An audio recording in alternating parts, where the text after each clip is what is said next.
స్తోత్రమేసయ్యా. ప్రియమైన దేవుని బిడ్డలారా, క్రీస్తు నామములో మీ అందరికీ సమాధానము కలుగును గాక. ఆమేన్. ప్రతి దినము దేవుని వాగ్దానం అనే ఆత్మీయ చక్కటి కార్యక్రమంలో మిమ్మల్ని ప్రేమపూర్వకంగా ఆహ్వానిస్తూ ఉన్నాను. దేవుని బిడ్డలారా, ఎలా ఉన్నారు? బాగున్నారా? ఉదయాన్నే లేచారా? ప్రార్థన చేసుకున్నారా?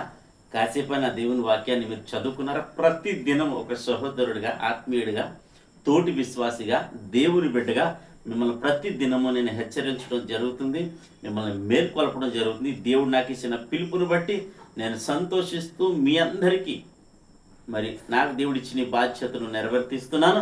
అందరి బట్టి దేవుని స్తుతిస్తున్నాను, ఘనపరుస్తున్నాను. ప్రతి ఒక్కరూ దేవునికి దగ్గరగా జీవించాలన్నది దేవుని చిత్తమని మీకు తెలియజేస్తూ ప్రతి దినము దేవుని వాగ్దానం అని ఆత్మ చక్కటి కార్యక్రమంలో వాగ్దానాన్ని చదువుతున్నాను. మత్తయి సువార్త 9వ అధ్యాయము 29వ వచనం. వారు నమ్ముచున్నాము ప్రభువా అని ఆయనతో చెప్పి, అప్పుడు ఆయన వారి కన్నులు ముట్టి మీ నమ్మిక చొప్పున మీకు కలుగును గాక అని చెప్పునంతలో వారి కన్నులు తెరవబడను. దేవునికి స్తోత్రం. హల్లెలూయా. ఇక్కడ చక్కటి వాగ్దానం ద్వారా నా ప్రభు మీతో మాట్లాడిన సందర్భం ఏమంటే, యేసు ప్రభువును చూసి ఇద్దరు గుడ్రివారు ప్రభువా మమ్మల్ని కనికరించు అని ఒకవేళ అప్పుడు ప్రార్థించినప్పుడు, ఆయనను బ్రతిమాలన్నప్పుడు ఇది నేను చేయగలను అని మీరు నమ్ముతున్నారా అని మరి అడిగినప్పుడు వారు నమ్ముచున్నాం ప్రభు అని చెప్పినప్పుడు వారి కనులు ముట్టి వారిని దేవుడు స్వస్థపరిచినట్లుగా ఇక్కడ దేవుని వాక్యం సెలవిస్తుంది. కనుక మీ నమ్మిక చొప్పున మీకు ఏమంటాడంటే, మీ నమ్మిక చొప్పున మీకు కలుగును గాక అని చెప్పినంతట కన్నులు తెరవబడ్డాయట, వారికి స్వస్థత కలిగిందట, మరి వారు విడుదల పొందుకున్నారట, వారు చూపు పొందారట. ప్రియమైన దేవుని బిడ్డలారా, ఈ దినం మరి మీరేం చేస్తున్నారు? మీరు యేసు ప్రభువును నమ్మిక ఉంచారా? మీ పరిస్థితులు చూసి ఇవి నా జీవితంలో ఇక జరగవు, దేవుడే దిగొచ్చిన ఇవి జరగవని స్థితికి మీరు వచ్చారా?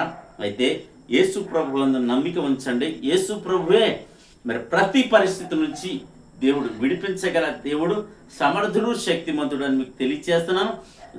వ్యాధులైనా బాధలైనా మరి ఏ సమస్యలైనా సరే క్రీస్తు ప్రభువారే మరి నిన్ను విడిపించడానికి సమర్థుడు, శక్తిమంతుడై ఉన్నాడని తెలియచేస్తూ దేవుడి మాటలు దీవించును గాక.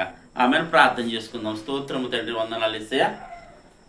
ప్రతి దినము దేవుని వాగ్దానం అని ఆత్మీయ చక్కటి కార్యక్రమంలో తండ్రి మీరు ఇస్తున్న వాగ్దానమును బట్టి స్తోత్రాలు. ఎంతమంది ప్రజలను తండ్రి యూట్యూబ్ ద్వారా, షేర్ చాట్ ద్వారా, ఫేస్బుక్ ద్వారా చదువుతున్నారు, వారందరి జీవితాల్లో నీ కృపించమని, దయించమని ప్రార్థిస్తున్నాను. మేలు చేయమని ప్రార్థిస్తున్నాను.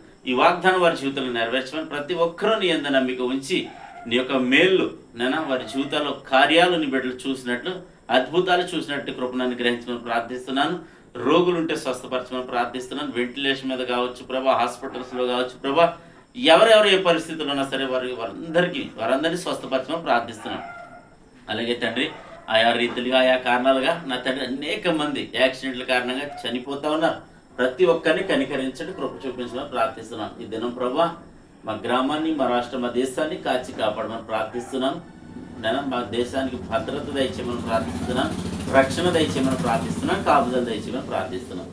అలాగే తండ్రి ఈ దినం ప్రభా నాయన సంఘాలు, సేవకులు ఉన్నారు ప్రభా, నీ బిడ్డలు కనికరించమని ప్రార్థిస్తున్నాను, కృప చూపించమని ప్రార్థిస్తున్నాను. ప్రతి చోట నీ ఆత్మ వర్షాన్ని కురిపించమని ప్రార్థిస్తున్నాను.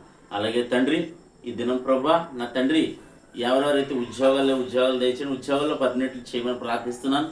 అలాగే ప్రభా స్కూల్ రీఓపెనింగ్ అని ప్రభా బిడ్డలకు, తల్లిదండ్రులకు ఫీజులు కట్టుకున్న కృపను అనుగ్రహించండి. ఆయా బిడ్డలు చదువుచున్న మంచి జ్ఞానాలు దయచేయమని ప్రార్థిస్తున్నాను. తండ్రి జ్ఞాపక శక్తిని దయచేయమని ప్రార్థిస్తున్నాం. ఈ దినం ఎవరిది మ్యారేజ్ అయినో బర్త్డేనో ప్రభా నీ బిడ్డలను దీవిస్తున్నాం, ఆశీర్వదిస్తున్నాం ప్రభా. నీకు స్తోత్రాలు. సంవత్సరం అంతా దయకిరీటం ఉంచమని బిడ్డలో ఈ దినం చేయి ప్రయాణాలు, ప్రయత్నాలు, రాకపోకల ఉద్దేశాలు సమస్తంలో మీరు తోడండి, మహిమ పొందమని క్రీస్తు నామములో ప్రార్థన అడుగుచున్నాం పరమ తండ్రి.